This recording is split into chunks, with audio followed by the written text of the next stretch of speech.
For we are opposed around the world by a monolithic and ruthless conspiracy that relies primarily on covert means.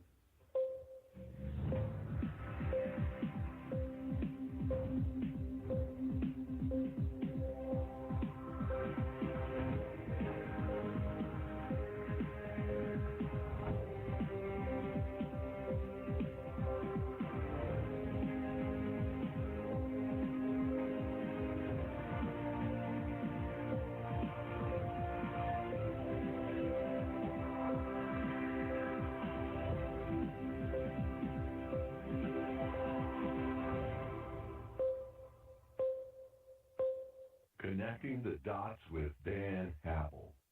Tonight's featured show is Connecting the Dots with Dan Happel. Welcome. Thank you, Kelby. And we're going to be getting an update tonight.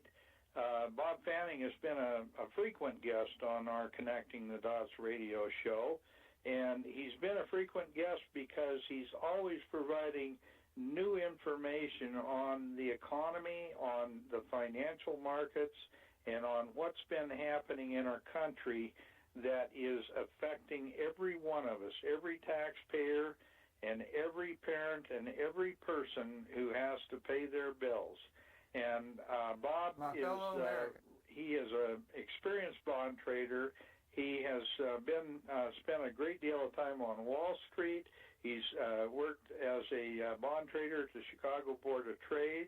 He is now a retired gentleman in Montana, but he is also keeping his finger on the pulse of the financial markets worldwide, because that's the way Bob is. And I want to welcome Bob. I want to welcome you to the show tonight, but I also want to say that we've had a lot of real positive response when we've had you on before. And people like to hear about what's going on with the Federal Reserve, with the financial markets, and especially now that there seems to be a major move afoot to try to discredit President Trump and to try to, let's say, take his presidency away from him. And you and I both talked about this a great deal, but there is a movement afoot. It's called globalism.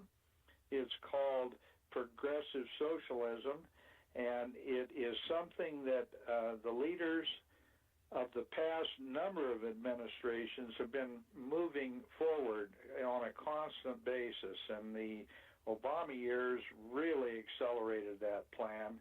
And now President Trump seems to be sticking his foot right in the middle of the roadway to globalism, and boy, they don't like it much.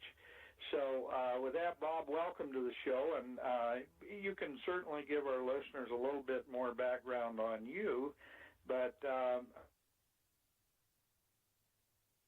into what's been happening in the financial markets. Well, first I want to give your listeners a little bit of the background on you. This is the ninth time that I've spoken for Dan Happel, and I'm very grateful that he's invited me to speak before his friend G. Edward Griffin and the audience that he has grown from the tens of thousands to the millions. And I always say yes to Dan because Dan Happel is an uncommonly decent human being and a real gentleman, and I always love the chance of going on your show. So thank you for inviting me, Dan. Well, thank you, Bob. That's awfully kind of you. It really is. Thank you. And what I've done in the past 8 speaking engagements is sound the warnings of the problems in the sovereign debt market. The Middle East is having trouble borrowing, or they borrow too much, and it's just not working for them anymore. And we've also spoken about the credit default swaps market. We've spoken about the housing meltdown. And the last time I was on, we were talking about the freeze in interbank lending because the Federal Reserve was going to dump toxic securities that they've been buying up on an unsuspecting public. And so it's always been, watch out, the sky is falling. What I'm seeing now is we're about to see an aberration, a great thing happen where cash flow in America is increasing in its velocity and is thanks to the shale oil market. And the shale oil is coming out of the Bakken and many other places in the United States. It's a lighter, sweeter crude. It's a superior crude. And it's easier to refine. And this cash flow was unforeseen, especially in the pall that Mr. Obama had created over the last 8 years. We just didn't see it happening. And Obama's policies were globalist and celebrated at UN Agenda 21. And the petro-dictators from the United Nations were having undue access to the White House and to our policy wonks. And that party's over. Mr. Trump fixed it. And I would have to bring Dan back to May 26, 2016. And Dan was up on the stage with all the VIPs. And I was down in the peanut gallery. And Dan was right behind Mr. Trump as he gave his speech. And Ryan Zinke gave the introductory comments before Mr. Trump took the stage to speak to 26,000, or on May 26 to 20,000 Montanans at the Metro.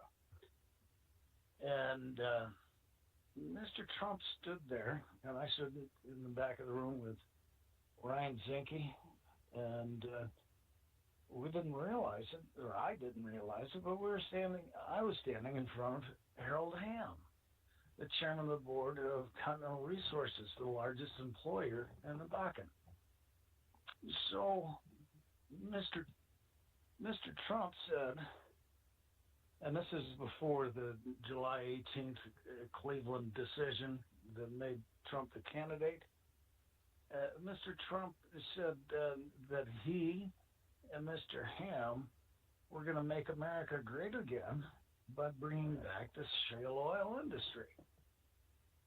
Just like every other campaign promise that Mr. Trump is making, he held good on it. And I called Dan just the other day because an article appeared in the New American. That's a magazine published by the John Birch Society. And it was speaking about the uptick or the big move in America to export our fracked oil, our shale oil that is coming out.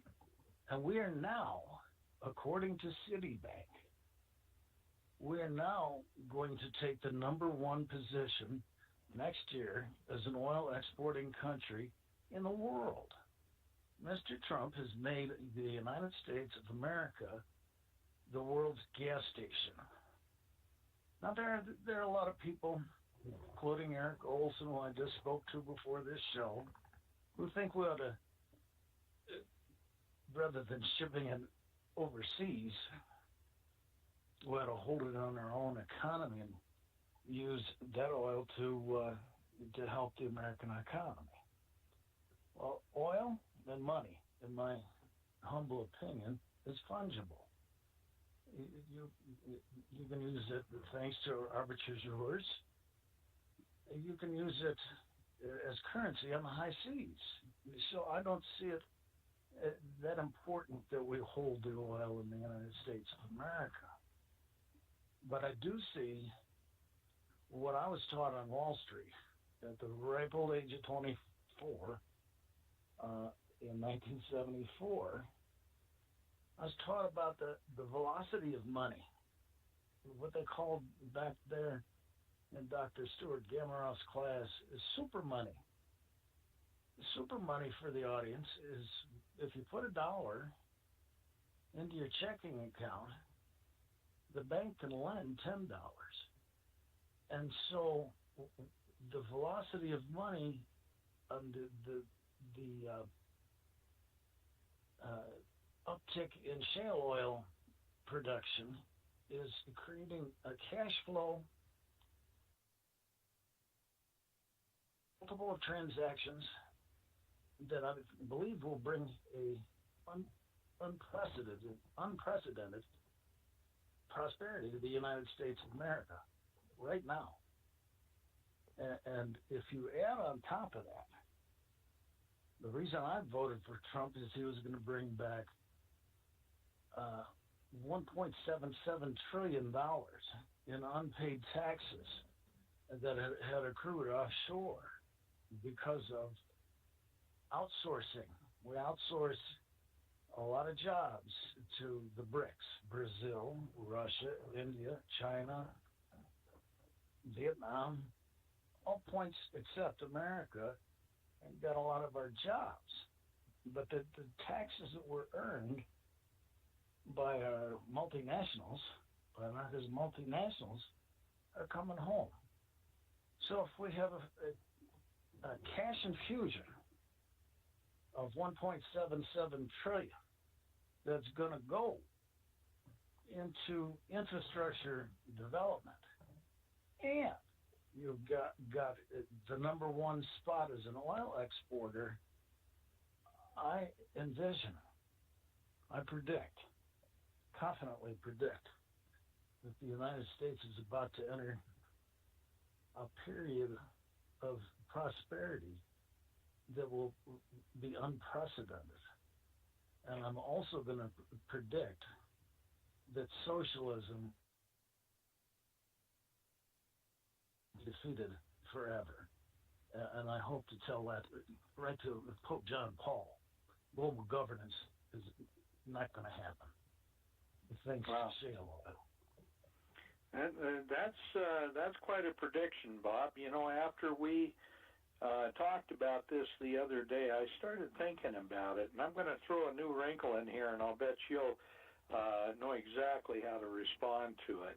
But in 1971, Richard Nixon took us off the gold standard, which really put the United States in a bit of a bind because we were the world's reserve currency. We still are. In 1973 and 74, we got tied in with what was called the petrodollar. The dollar, it was agreed between the petroleum exporting countries in the United States that they would do their transactions in dollars, and that way we could retain the reserve currency role. And it was guaranteed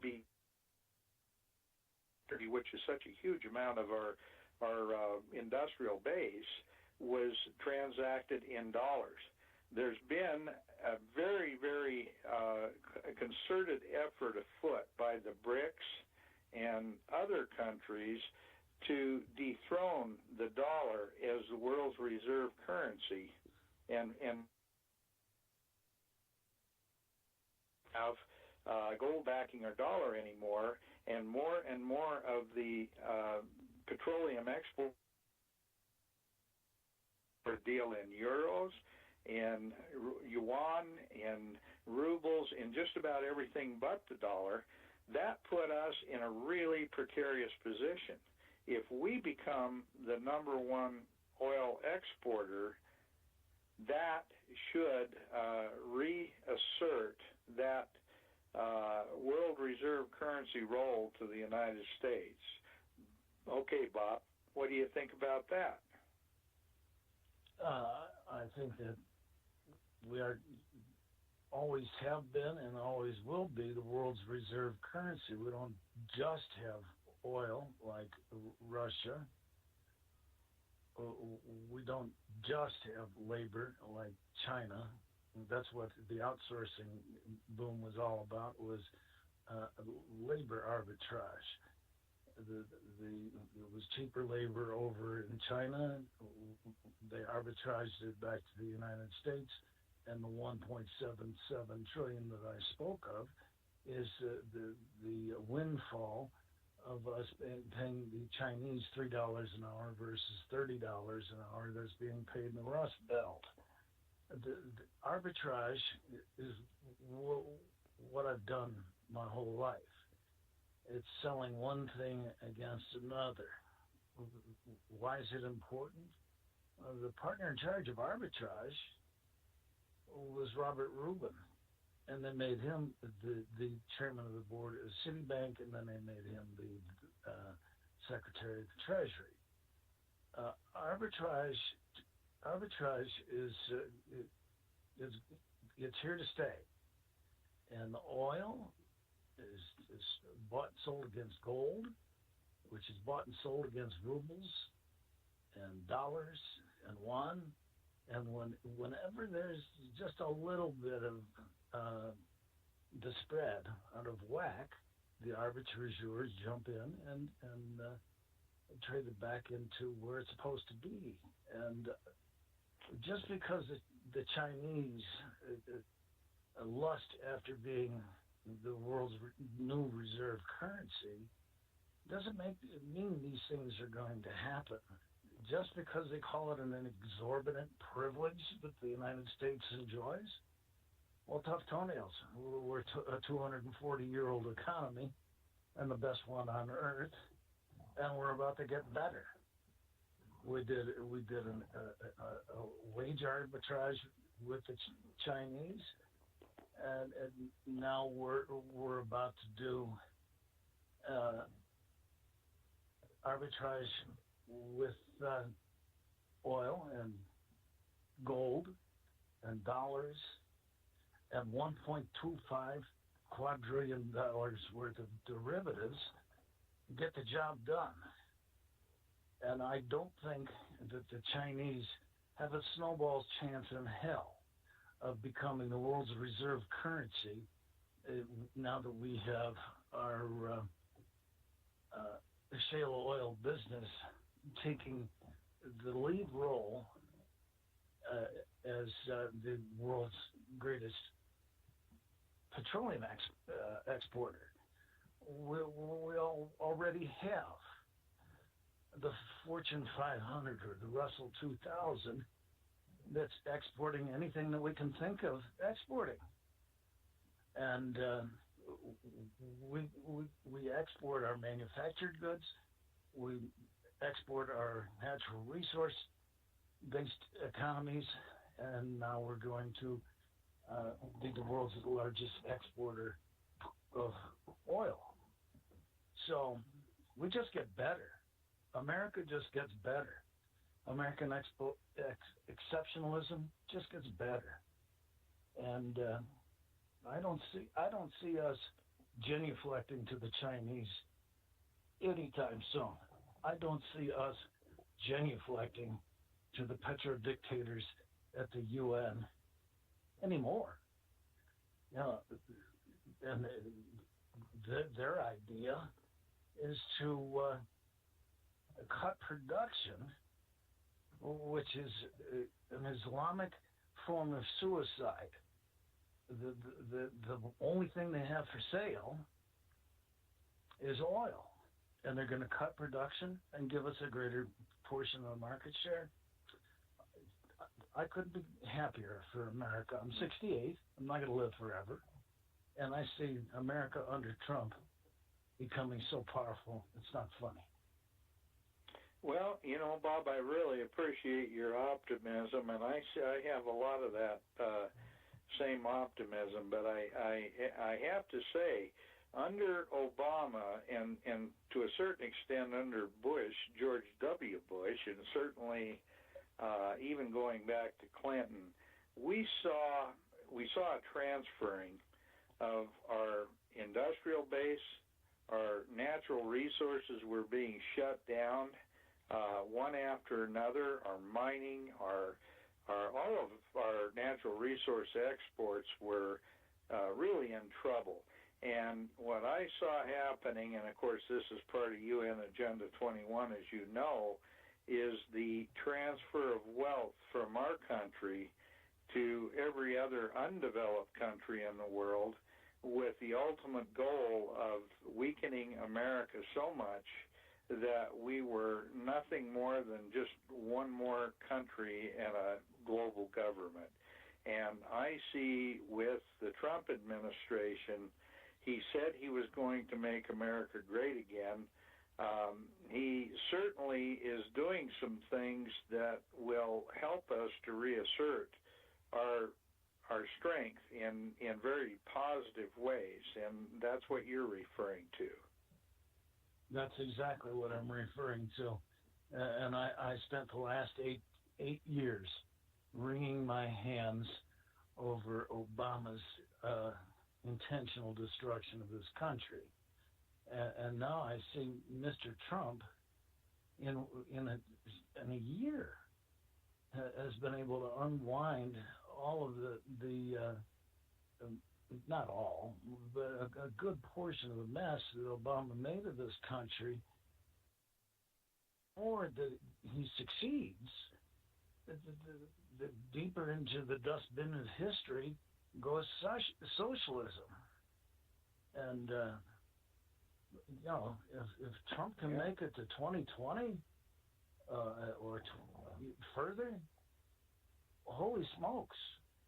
They'll forget about Lenin and Stalin and Obama in a heartbeat. Mm-hmm. Well, I don't want to be unduly optimistic. We've still got a lot of things hanging over our head, like the credit default swaps, the derivatives market, the housing bubble, and a lot of things that were based on a huge amount of debt. But you're right. When we start exporting a lot of things, and we start bringing our industrial base back to this country, Katie bar the doors, because American exceptionalism really is something that we need to be fully supportive of. And the fact is that we were the greatest country and are the greatest country in the world because of the liberty that our system provided to us. And we need to return to that. There's no question about it. No question. But, if I have any say-so on what my epitaph is on my tombstone, I want to just have my birthday and my death year, and the epitaph will read, "The adults are now in charge." That's exactly what. It's okay to take a risk. It's okay to be optimistic, and it's okay to be patriotic. And I couldn't be happier to see Trump's policies do things like make us the world's biggest oil exporter pretty much overnight. He's only been there a year.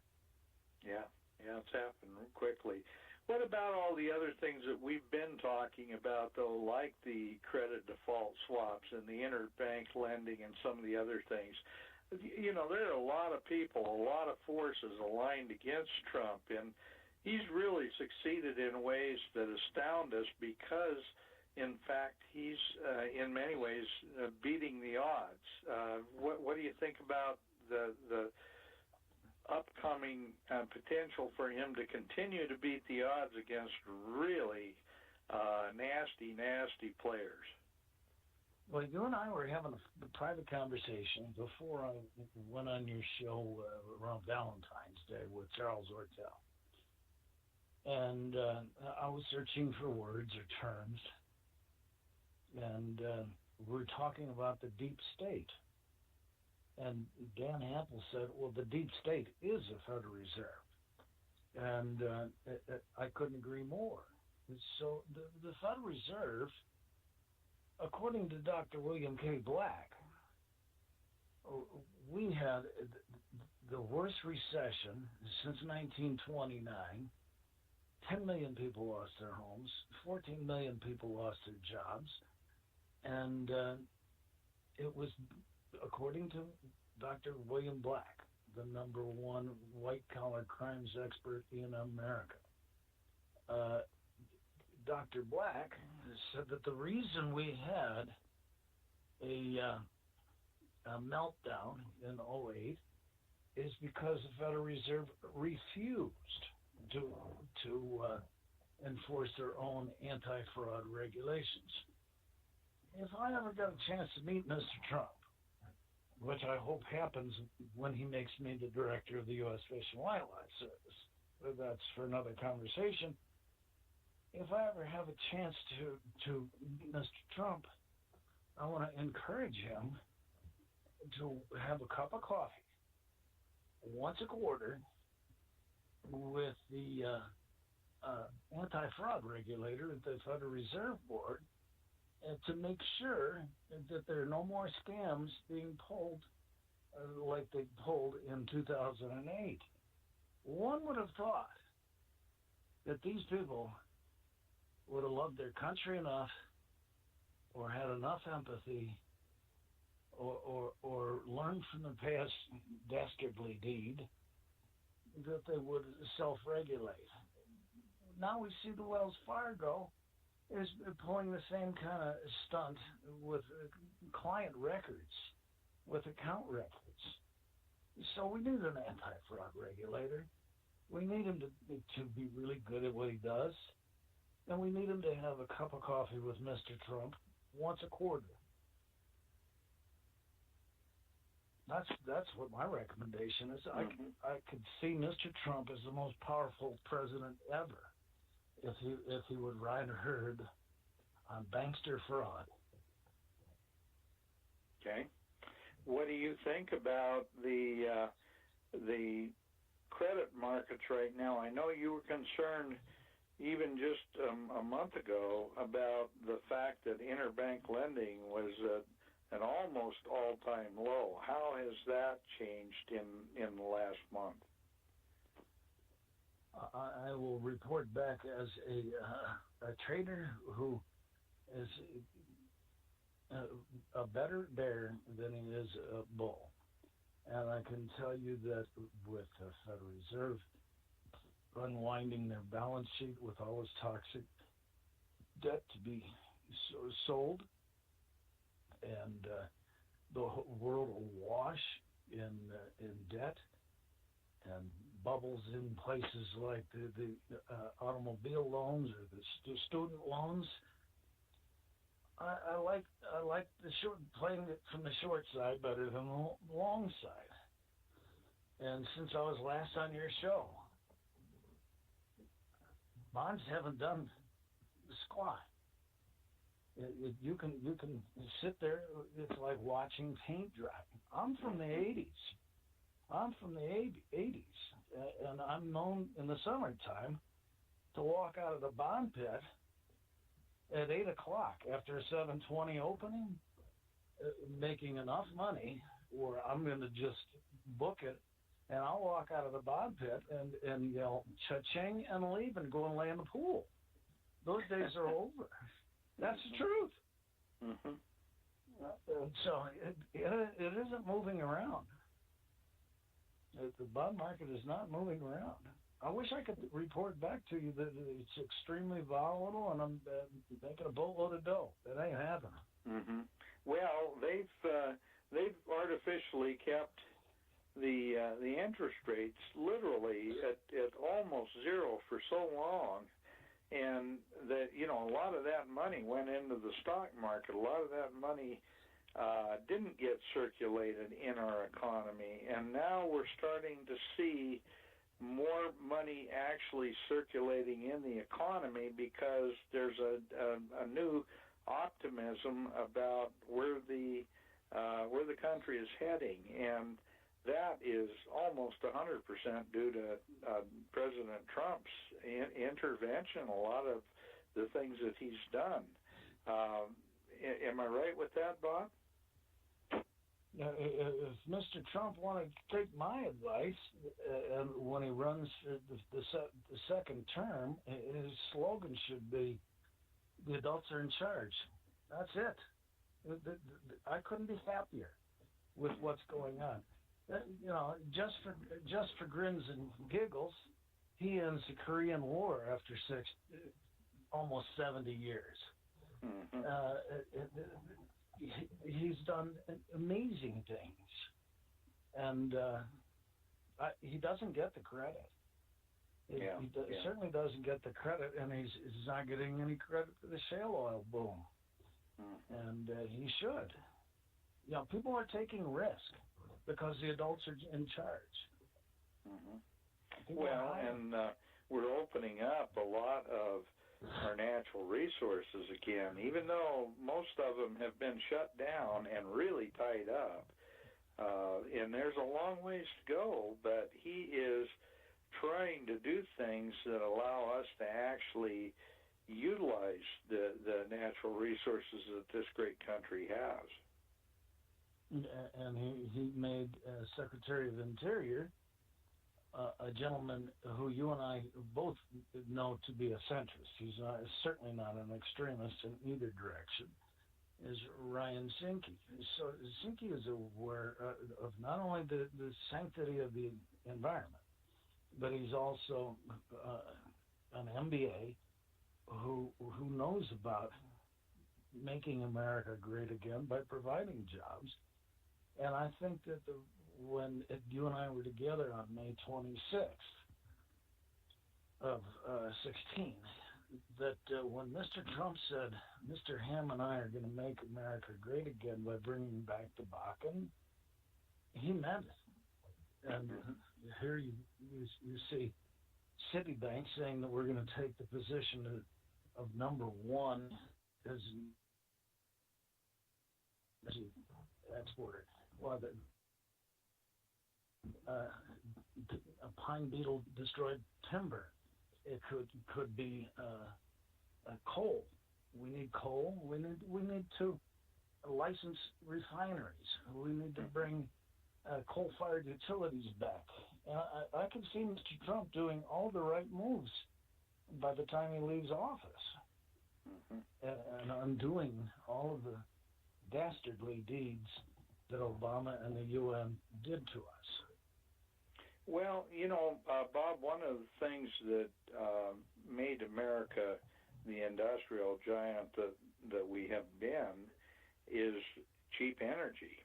And energy is necessary to develop an industrial base. Now, you and I both agree on this. We need to protect the environment. But the point is that you can protect it a lot more easily when you're making money, because then you can afford to develop the new technologies and the new clean energy systems, and they make economic sense because you've got the money to do so. You can't do that as a third world country. No. And if you slash the price of the BTU, or British Thermal Unit, whether it's electricity or at the pump or wherever, it's like a tax refund, a tax cut to the people who need it the most. The guy who was paying $130 a month on his electric bill now only pays $100 or less than $100. He's gonna use that $30 that he saved on his family, on debt reduction, on discretionary income that will bring back what was 65% of America's jobs were from the entrepreneur, the small businessman. Then they attacked the small businessman with the collapse of 2008. Now we're going to give him a cash infusion by cutting his cost of energy. I think it's a brilliant strategy. Yeah. Well, I had a gentleman on my Tuesday morning radio show just a couple of days ago, Paul Dreesen, who is the author of a book called Eco-Imperialism. And that book postulates that the way that you suppress third world countries, the way that you destroy growing economies, the way that you oppress people of color and people from, let's say, less ideal backgrounds, is by imposing all these environmental regulations that don't allow them to develop energy within their own country. And that's certainly been happening in Africa. Those people there are having to live with some areas no electricity, a lot of areas with very limited electricity, and the people are forced to use cattle dung and stuff like that to cook their food and to heat water for their families, and as a result, they end up with all these nasty diseases and all these problems. And the environmental movement is the one that should be held accountable for that, because they are forcing those people to not be able to utilize cheap energy. And the environmental movement would smile to themselves and think this is eugenics, and those people ought to die because they're useless eaters, and they have no conscience about this. The far left they're not nice people. They're mean people, as we saw by the comedian who went into Trump a couple of days ago. They're just not nice people, and so we can't expect them to do nice things for anybody. I think that what you're referring to is called regulatory lawfare, and bureaucrats use the law, their laws, the laws that they make up, in order to conduct warfare against the poor, the voiceless, and the common man. And those are the same people who think they're sticking it to the rich guy when they vote socialist. It doesn't work that way. Yeah, well, you're right. And there's a saying that socialists love humanity. They just hate humans. Yeah. And one of the hotbeds of Marxism in America is the NEA, the teachers, as well as the fish and wildlife people at the state and federal level. They embrace the 10 planks of communism. They hate ownership of private property. And if given the opportunity to be the next director of the U.S. Fish and Wildlife Service, I promise that we're going to have a culture change in the wildlife agencies and bureaucracies that will be, they'll say the Pledge of Allegiance, or they'll find employment elsewhere. Well, that's a great thought, and certainly something that I think a lot of us could support. At least the idea that we need to clean house because our country doesn't work under socialism. It was never designed to work under socialism, and as a result, what we've got in this country right now is completely destroying everything that we believe in. And the cornerstone of that is private property, Bob, as you well know. If we lose private property and the ability to own private property in this country, we will have lost our country. That's why they wrote the Magna Carta 800 years ago. And they gave those people 800 years ago the right to defend their private property, the individual's absolute right to self-governance, and the right to acquire and defend his private property. So that's where we are. We're right back to 800 years ago, only they don't use the king's men and archers. They use bureaucrats at places like the U.S. Fish and Wildlife Service or the Environmental Protection Agency. So we need a complete culture change at these agencies. If you're going to work for we the people, you're going to ride for the brand, and you're going to be a good patriot, or you're going to find a job elsewhere.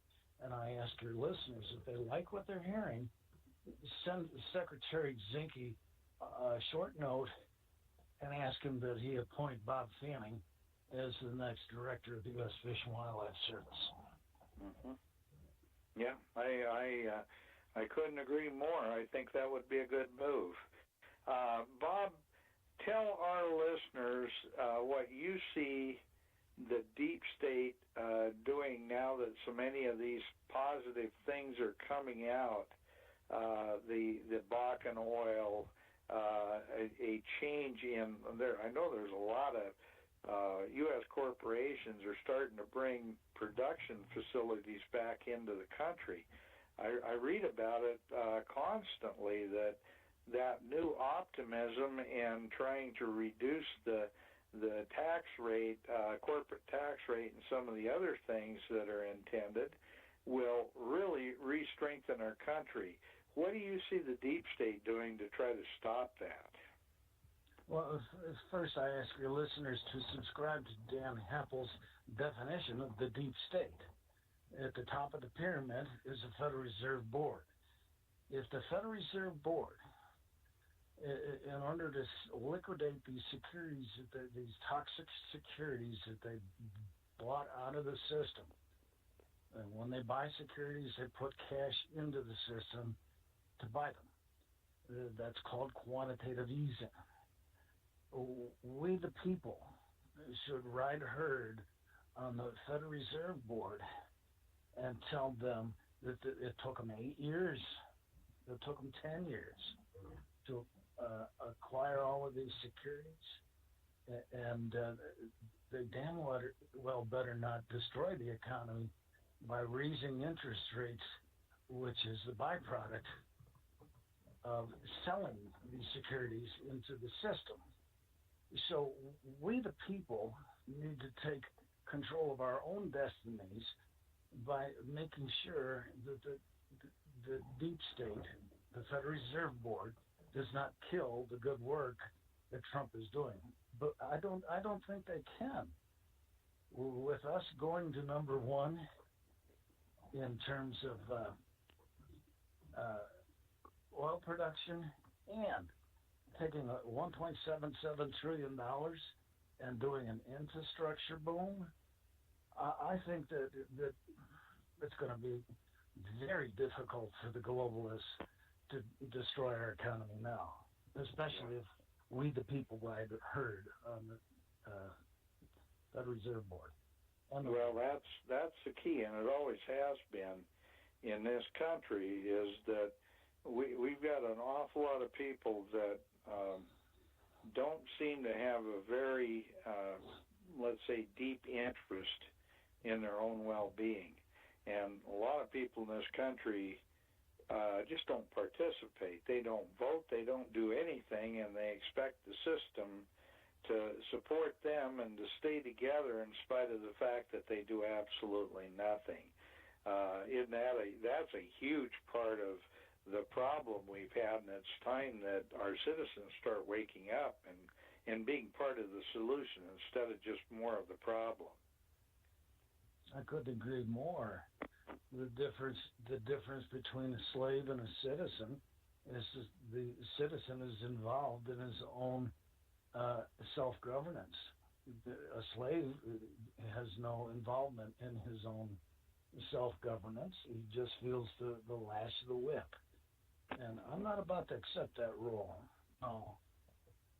Especially now that we have our guy in. Yeah, well, and you know, you always hear the race card being played on, at least the liberals play that a lot. They every time anybody does anything that stands up for the Constitution, they call us a bunch of bigots or racists, or there's always a name associated with it to try to demonize everyone. And quite frankly, if you want to see where the racism, where the bigoting, where the outright demonic forces lie, it's in the people who are trying to demonize us. Dan, did you know who invented the word racism and when it was invented? No, actually I don't. It was Leon Trotsky, one of the grandfathers of communism. Leon Trotsky, in 1927, invented the word racism and used it to suppress those who disagreed with the communist ideology. So it's a tool. The use of the word racism is a tool to intimidate. And you know what? Free men, real free men, are not intimidated. Mm-hmm. Right. And I can tell you that anybody I know, certainly the last thing we want is intimidation or slavery or any group of people to be unnecessarily held down. What we want freedom for everyone from top to bottom, and we want people to be able to really determine their own future because they have the opportunity to do so under a free state. Don't let them use the Trotsky or the Solinsky tactics on you. If they want to ridicule you, they better do it with quantitative and objective analysis rather than the subjective way that the touchy-feely progressives are using. I'm not going to break into tears over what you say is empathy. Empathy is not holding people down. Empathy is lifting people up. Right. Yeah, Mr. Trump has the Alinsky tactics memorized. He's great at it. He uses it on them rather than allowing them to use it on us. Mm-hmm. Yeah. Well, I see the Obama fundamental transformation right now. What we are trying to do, what President Trump is trying to do, is fundamentally transform the fundamentally transformed America back to what it was originally intended to be. He's doing it fast. Mm-hmm. His successes are blinding in terms of speed and numbers. So I'm a big Trump fan, and have been before it was popular. And I think that Mr. Trump, as a real estate investor, he trades the real estate market. I trade the bond market, and I saw the way he conducted himself, and he reverse engineers other people's trades in their head, then he beats them at their own game. I just think the world of this guy. Well, I know there are an awful lot of people in this country, me included, that are pretty much astounded that he has been able to accomplish as much as he has, considering what enormous opposition he's had, and the fact that he just pretty much ignores it and just wades his way through. And he does honor what he said as campaign promises. It's like, the climate accord. It's like pulling us out of the Iranian nuclear deal. And I don't know if you've heard this or not. What's that? TPP. Trans-Pacific Partnership. Yeah, Trans-Pacific Partnership. There's a lot of this stuff out there. Now, I don't know if you heard this or not. We're getting a little bit off the financial things, but I heard the other day that the actual deal with Iran was, number one, it was never signed by either party. So we were agreeing to this, and we gave back $150 billion back to Iran that had been frozen since the Ayatollahs took over. And we went along with these programs, and yet the Iranians never signed anything, and neither did Obama. We just did it because he said we should do it. And, in fact, the Iranians were never held to any agreement because they didn't agree to sign anything. There is no agreement. And there certainly was not a treaty that was ratified by the two-thirds majority of the United States Senate. So right. We're bound? We're bound? No, we're not bound. Yeah. I wouldn't want to be bound to a lunch check with the Iranians. They're dishonorable people. Well, certainly the government, of course, that tends to be a tendency of government is, there are a lot of good people in the world that have some really pathetic people leading them and controlling them. And, at some point in time, you would think that the people of the world would say, we've had enough of leadership. Let's turn the clock back a little bit, and let's start to go back to what the American system was originally founded to be. All I know is that since 1979, these people have been screaming death to America. And we're going to enter into an oral agreement that Obama made on his way out the door. I don't think so. Death to America means bad faith dealings by one side of the contract, and this contract is null and void. We didn't have a right to negotiate. It's null and void. Well, it was never signed anyway, so it just never existed, really. Thank you. Yeah. Yeah. I mean, that's it in a nutshell. Well, Bob, tell us what you see with the various bubbles that are out there, and what do you see? Where do you see interest rates going? If in fact the economy starts heating up again and taking off again, then don't you see the interest rates going back up?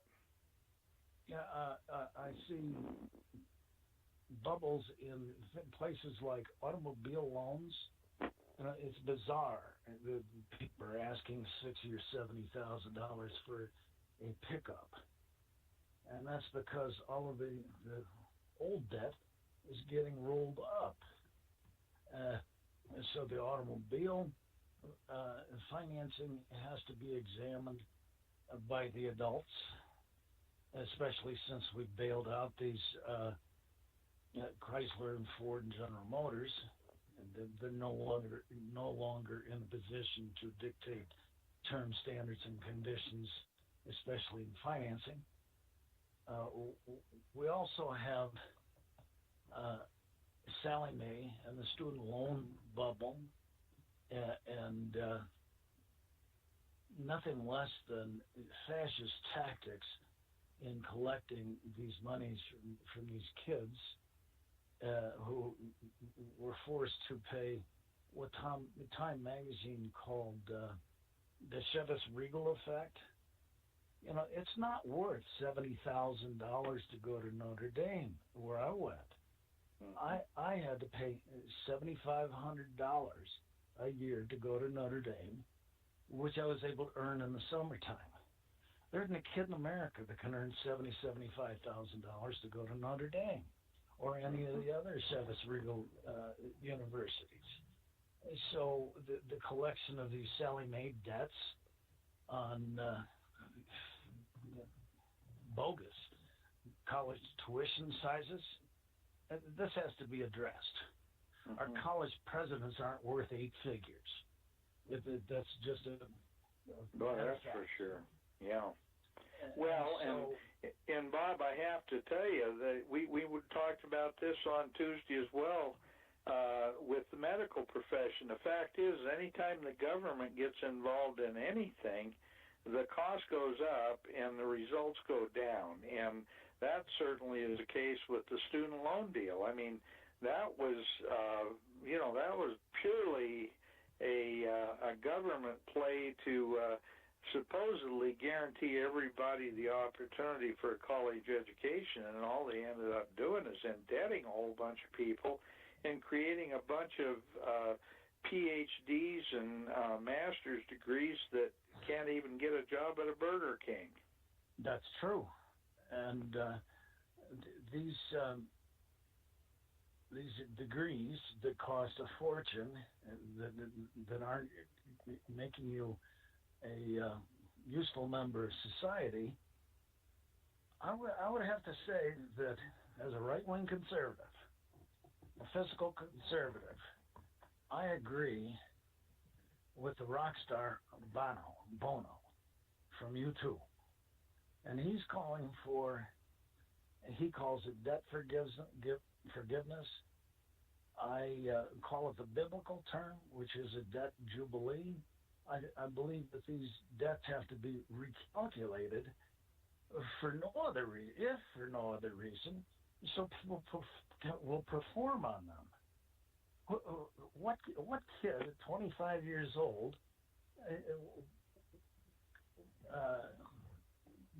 can face $200,000 in debt and try and figure out how he's going to pay that off before he has a family, before he buys a home, before he proposes to some girl?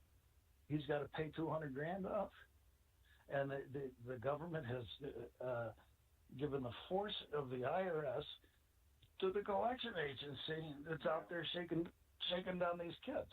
That's wrong. Well, we need a debt jubilee. A lot of them are not kids anymore. A lot of them are in their 40s and even in their 50s, and they're still paying off these student loans. And all I can say is that, I like you, I pretty much worked my way through school, and I'm fortunately as a veteran, I got GI Bill on part of that as well. But I worked, and that was the way you worked your way through school, and that just isn't in the cards right now. The way the whole system is set up with the government controlling it, it's bound to fail. It really is bound to fail just because of the way they do everything. Recalculating, or as they say in the bankruptcy courts, restructuring these debts is a priority. And we really need to restructure these debts with society in mind. Yeah, I agree. Did you know that the number one cause of homelessness, according to the Los Angeles Times, is foreclosure? So what we have here is an arbitrage. The banksters who foreclose and take your home and put you out on the street, society has to pick up the tab to put these people into homeless shelters or what have you. And so the banksters take your home, put you out on the street, and make you a burden of society. There's a huge disconnect here. Yeah, and this has to be addressed. All of these debts have to be restructured, recalculated, and forgiven to some degree. Yeah, you're right. Well, I hate to say this, Bob, but we've run out of time again, and we always end up saying that because we could just keep talking for hours. But the fact is that we've run out of time, so I guess I need to get a commitment from you to come back and visit with us again sometime soon. And I hope your listeners had as much fun as I did. Yeah. Well, I think we had a good time, Bob. With that, I thank our listeners for tuning in, and I turn the show back over to you, Kelby. See you, Kelby. Ladies and gentlemen, that concludes this week's show with Connecting the Dots with Dan Happel. God bless. Good night. We'll see you next Thursday, 6 p.m. Pacific.